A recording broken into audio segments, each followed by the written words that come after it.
Hi, Christy here with the fourth and final video for the setting up the worm bin.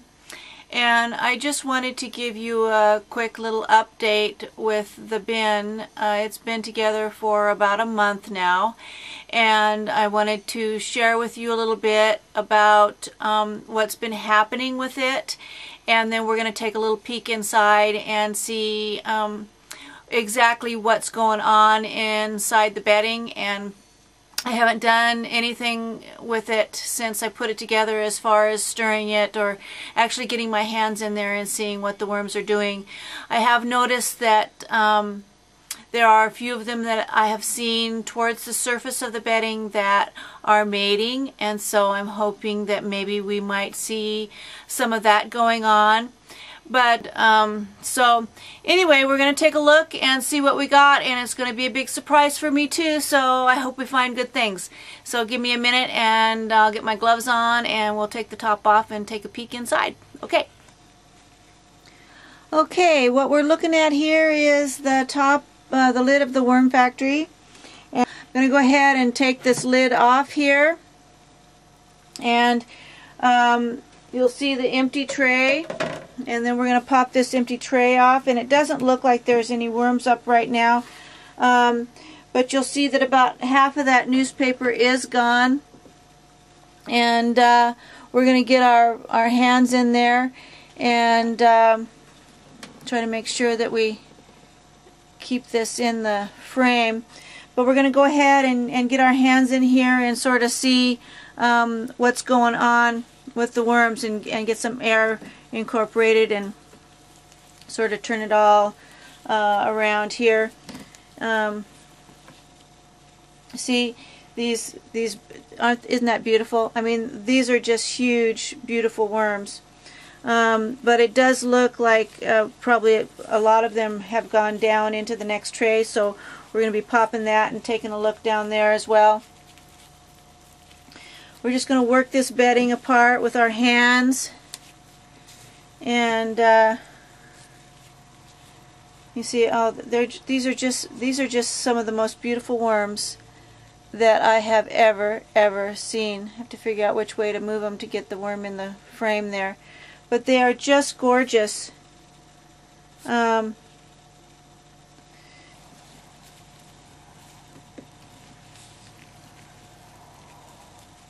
And it smells good.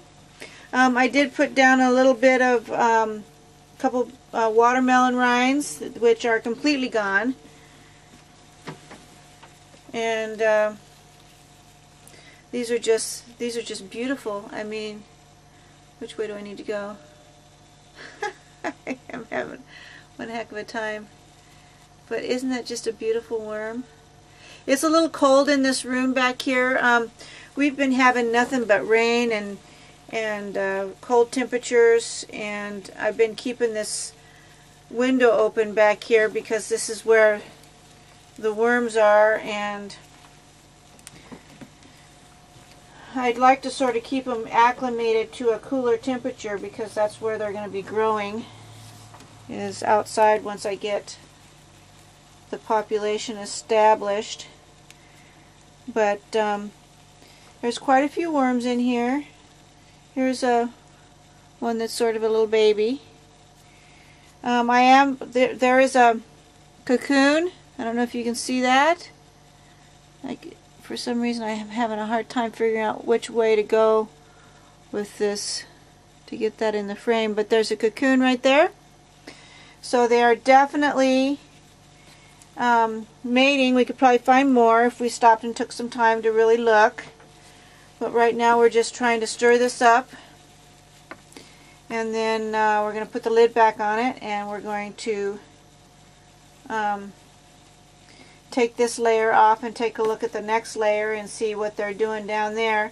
The next layer is just a layer of shredded newspaper, and it was just put down to try to keep the worms from going all the way down into the collection tray.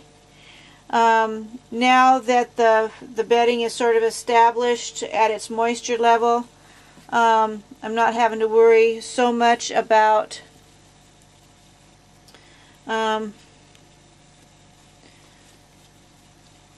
the collection tray collecting a lot of water. That's when the worms sort of die, is when they get down in that water. They don't have any air. So we're going to go ahead and we're going to put the lid back on this.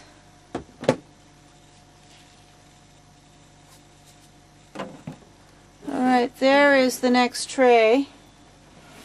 And it does have quite a few worms in it. A lot of the worms are down here, as a matter of fact. Just sort of hanging out, which is okay. The paper's not real wet, but these worms do like it a little bit drier. And so that's alright.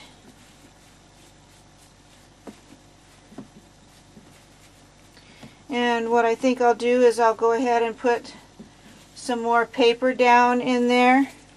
You know, my philosophy is that I just sort of do what feels right for the worms. You know, if they want to be down here in this bottom tray, that is fine. And what I'm just going to put some fresh paper down, and I'm going to water that fresh paper. And you know, if they want to stay down here and work this stuff, that's more power to them. Let them do it, you know. It really doesn't matter to me as long as they're happy and healthy. So we're going to go ahead and spray this down and try to get the newspaper moist without getting it too wet.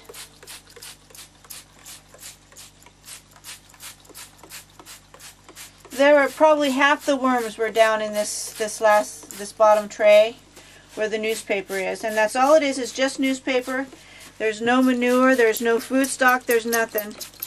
It was pretty dry, but like I said, these worms tend to like it a little bit drier, I think, is what I read about them. And I'm sure that they sort of go back and forth. You can see them. Well, yeah, you can see them hanging from the bottom tray, and that's okay. That's what they want to do. And we're going to just pop this lid, and we're going to set this tray over on top of. Make sure I don't lose any on the floor.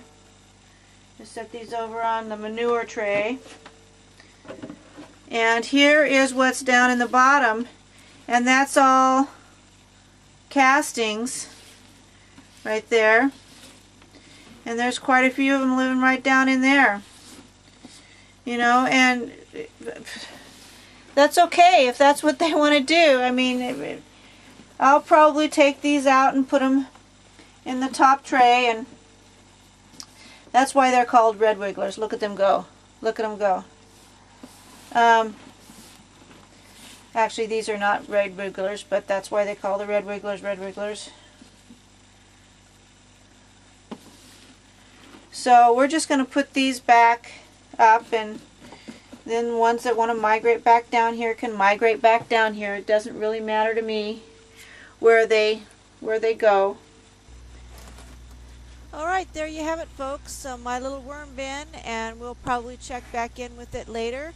And until then, I want to thank you for joining me in this series of videos entitled Setting Up a Worm Bin. See you next time.